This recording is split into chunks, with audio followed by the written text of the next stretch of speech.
గట్టిగా నా పేరు ధనమ్మ, ఏగిమలూరులో ఉన్నాము. మాకు 5 సంవత్సరాలుగా ఏ ఒక మంచి చెడ్డ జరగలేదు. అందువల్ల మేము నాణ్యాన్ని కోసం ప్రతి ఇంటికి వచ్చి మంచి చేయాలని చెప్పేసి అడుగుతున్నారు. మేము తప్పకుండా మీకు దగ్గరుండి అందరూ లేడీస్ మొత్తం మంది కలిసి మీకు మెజార్టీతో గెలిపిస్తామని చెప్పేసి మేము మాట్లాడుతున్నాం. నాన్నకి, పవన్ కళ్యాణ్కి, చంద్రబాబుకి, మోడీకి గారికి, పులివర్తి నాని గారికి, చంద్రబాబు గారికి, పవన్ కళ్యాణ్ గారికి, మోడీ గారికి అందరినీ 3 ప్రజలు ఒకటిగా ఉండి మమ్మల్ని అందరినీ మంచి చేయాలని చెప్పేసి ప్రజలందరూ కోరుకుంటున్నారు. మీడియా సోదరులందరికీ నమస్కారము. నా పేరు సీతాపతి. మేము ఇక్కడ స్థానికంగా నివాసంలో ఏగిమలూరు నివాసులము. ఇక విషయంకి వస్తే ఏంటంటే, నాని గారు గత 5 సంవత్సరాలుగా ప్రతి ఇంటికి, నియోజకవర్గంలో ఉండే 6 మండలాల్లో ఉన్న ప్రతి ఇంటికి గడప గడపకి వెళ్ళి వాళ్ళ సమస్యలను తెలుసుకోవడము, వాళ్ళకి హామీలు ఇవ్వడం జరిగినది. ఇక్కడ ప్రస్తుతం ఉన్న ఎమ్మెల్యే, స్థానిక ఎమ్మెల్యే అయినటువంటి చిరెడ్డి భాస్కర్ రెడ్డి ఎలాంటి దోపిడీలు చేశారో ప్రతి ఒక్క ప్రజానీకం తెలుసు. తిరుచానూరు పంచాయతీలో అక్కడ చెరువు పొరంబోకులు కానివ్వండి,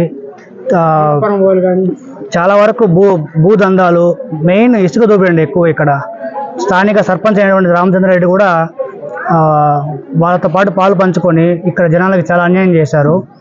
సో ఇక నాని గారు మెయిన్ ఇచ్చిన హామీలు ఏమంటే, మెయిన్ ఆ భూదందాలని అరికట్టి ప్రజల ఆస్తులకి రక్షణ కల్పించి, ఇక్కడ మహిళలు ముఖ్యంగా ఏదైతే ఈ గంజాయికి బానిసయి ఇబ్బంది పడుతున్నారో వాళ్ళని గంజాయి నుంచి విముక్తి కల్పించి ప్రతి ఆడబిడ్డకి రక్షణ కల్పిస్తారని పులివర్తి నాని గారి సతీమణి అయినటువంటి సుధారెడ్డి గారు ఈ మధ్య ఇక్కడ మీటింగ్ పెట్టి మరీ చెప్పడం జరిగినది. అదేవిధంగా ఇక్కడ యువకులకు ఇద్దరికి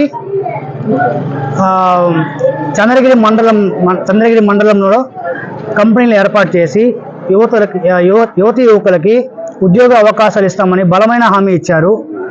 సో మేము వారి సారథ్యంలో నడిచి ఇక్కడ స్థానికంగా నిరుద్యోగులకు ఏ సమస్యలు ఉన్నా వారి దృష్టికి తీసుకెళ్ళి ఇక్కడ సమస్య మీద పోరాటం చేయడానికి మేము కూడా సహకరించాము చాలా వరకు. అండ్ ఈ 5 సంవత్సరాలుగా నాని గారు అనేక సమస్యల మీద పోరాటం చేశారు. ముఖ్యంగా దొంగ ఓట్ల మీద ఆయన చేసిన పోరాటం చాలా మంది రాష్ట్ర వ్యాప్తంగా సంచలనం సృష్టించింది యాక్చువల్గా. ఇంకా ఎంపీకి అభ్యర్థి అయినటువంటి దగ్గుమల్ల ప్రసాదరావు గారు రిటైర్డ్ ఐఏఎస్ ఆఫీసరు. ఆయన గత 5 సంవత్సరాలుగా చిత్తూరు పార్లమెంటు పరిధిలోని 7 నియోజకవర్గాల్లో విస్తృతంగా పర్యటించి ఒక్కొక్క నియోజకవర్గంలో ఏ సమస్యలు ఉన్నాయో అవన్నీ ఒక పేపర్ మీద రాసి, మనం ఎంపీ అయిన తర్వాత పార్లమెంట్ నుంచి ఏ నియోజకవర్గాలకి ఎంత బడ్జెట్ మనం వీళ్ళకి కేటాయించాలి అని వాళ్ళు ఒక వర్కౌట్ చేసుకొని మరీ ప్లాన్తో వచ్చారు.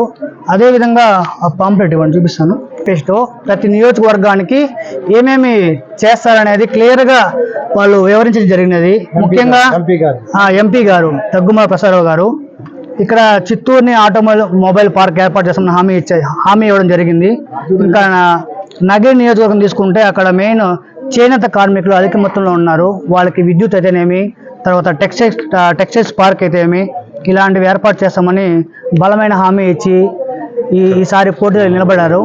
కాబట్టి మా గ్రామం తరఫున మేము చెప్పేది ఏంటంటే, ఇక్కడ జరిగిన భూదందాల నుంచి మనం విముక్తి పొందాలంటే ఖచ్చితంగా ఈసారి సైకిల్ గుర్తుకి 2 ఓట్లు వేసి, ఒకటి ఎంపీ గారికి, ఒకటి ఎమ్మెల్యే గారికి వేసి అఖండ మెజారిటీ గెలిపిస్తే మన ప్రాణాలకి మానాలకి రక్షణ ఉంటుంది. ఈరోజు ఇచ్చే బిర్యానీ ప్యాకెట్లకో లేకుంటే సారా ప్యాకెట్లకు అమ్ముడిపోయినామంటే మళ్ళీ 5 ఏళ్ళు బానిస బతుకు మనం బతకాలా. కాబట్టి ప్రతి ఒక్కరూ ఆలోచించి సైకిల్ గుర్తుకు ఓటు వేయాలని ప్రతి ఒక్కరిని అభ్యర్థిస్తున్నాను.